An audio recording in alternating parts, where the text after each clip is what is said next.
Hello everyone, welcome to our tenses series.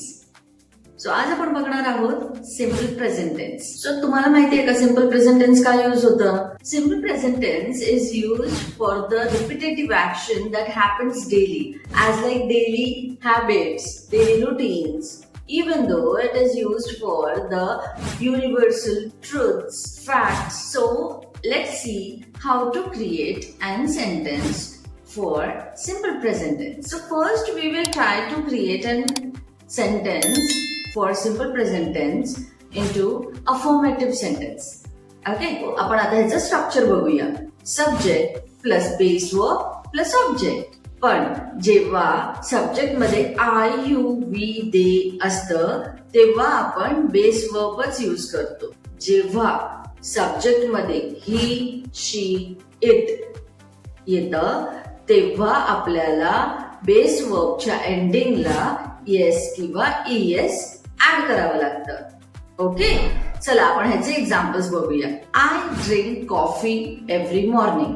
आता हे काय झालं, माझं हॅबिट किंवा रुटीन झालं, राईट? सो आय आलं म्हणून मी ड्रिंक लिहिलं तिथे.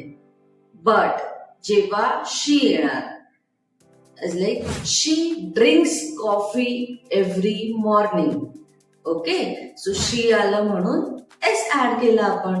ही ड्रिंक्स कॉफी एव्हरी मॉर्निंग.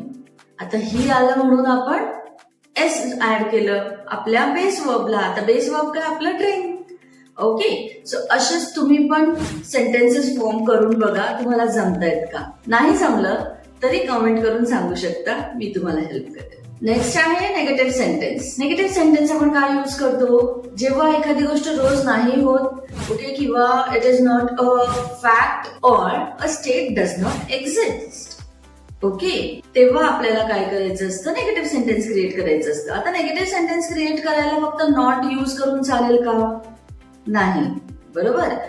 जसं की आता आय नॉट ड्रिंक कॉफी चालेल? नाही चालणार, कारण त्या सेंटेन्सला मिनिंगच येत नाही. म्हणून आपण त्याचं एक स्ट्रक्चर बघूया. सब्जेक्ट प्लस डू नॉट और does not plus base verb plus object. Okay, आता तुम्ही म्हणाल डू नॉट और डज नॉट कसं यूज करायचं?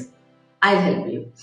जेव्हा सब्जेक्ट मध्ये आय यू वी दे असणार तेव्हा आपल्याला डू नॉट यूज करायचंय.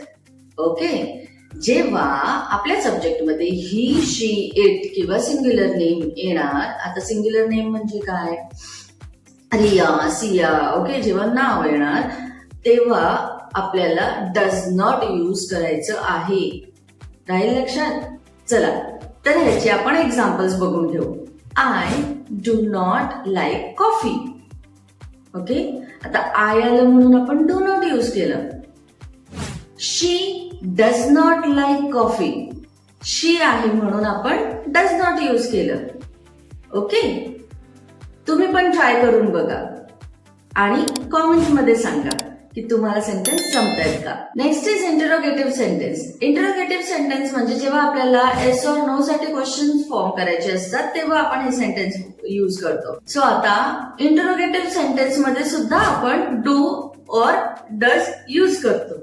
पण इकडे एक ट्विस्ट आहे. इंटरोगेटिव्ह सेंटेन्स मध्ये आपण डू किंवा डज सेंटेन्सच्या स्टार्टिंगला ऍड करतो. ओके, सो चला आपण ह्याचं स्ट्रक्चर बघू. डू और does plus subject plus base verb plus object. Okay, आता डू कधी वापरायचं माहित आहे ना? जेव्हा आय यू वी दे हे सब्जेक्ट मध्ये येतं तेव्हा आपल्याला डू ऍड करायचंय. आणि जेव्हा सब्जेक्ट मध्ये ही शी इट येतं तेव्हा डज. बरोबर. ओके, चला आपण ह्याचे एक्झाम्पल्स बघून घेऊ. Do you like coffee? Does she like coffee? Okay, so हे झाले इंटरोगेटिव्हचे एक्झाम्पल्स. नेक्स्ट आहे WH क्वेश्चन सेंटेन्सेस. आता WH क्वेश्चन सेंटेन्सेस म्हणजे काय? जेव्हा आपल्याला WH फॅमिली यूज करून क्वेश्चन्स फॉर्म करायचे असतात एका सेंटेन्स मध्ये तेव्हा आपण हे यूज करतो. अच्छा, तुम्हाला WH फॅमिली नाही माहिती का? Okay, no problem. आपण WH फॅमिलीवर सुद्धा व्हिडिओ बनवलेला आहे. आपल्या आयकॉन वरती जर तुम्ही क्लिक केलं तर तिथे तुम्हाला लिंक मिळून जाईल. जर तिथे लिंक नाही मिळाली तर मी डिस्क्रिप्शन बॉक्स मध्ये सुद्धा लिंक मेन्शन करते. सो आता आपण स्ट्रक्चर बघूया. WH वर्ड प्लस डू और does plus subject plus base verb plus object. Okay, so WH word plus do केव्हा वापरायचं? बरोबर, आय, यू, दे, वी हे असेल तेव्हा सब्जेक्ट मध्ये आपण डू वापरणार आहे. सिमिलरली जेव्हा ही, शी, इट असेल तेव्हा डज. चला तर आपण ह्याचे एक्झाम्पल्स बघूया. Where does she live? Okay, so आता शी आलाय म्हणून आपण काय यूज केला? Does. Where do you live? आता जेव्हा यू येणार तेव्हा काय यूज केलं आपण? डू. तुम्ही पण ट्राय करून बघा. आय होप तुम्ही आज काहीतरी नवीन आणि इंटरेस्टिंग शिकला असाल. जर तुम्हाला आमचा व्हिडिओ आवडला असेल तर नक्कीच आमच्या चॅनलला सबस्क्राईब करा, आमच्या व्हिडिओला लाईक करा आणि तुमच्या फ्रेंड्स सोबत सुद्धा शेअर करा, जेणेकरून ते पण नवीन काहीतरी शिकतील. Stay tuned.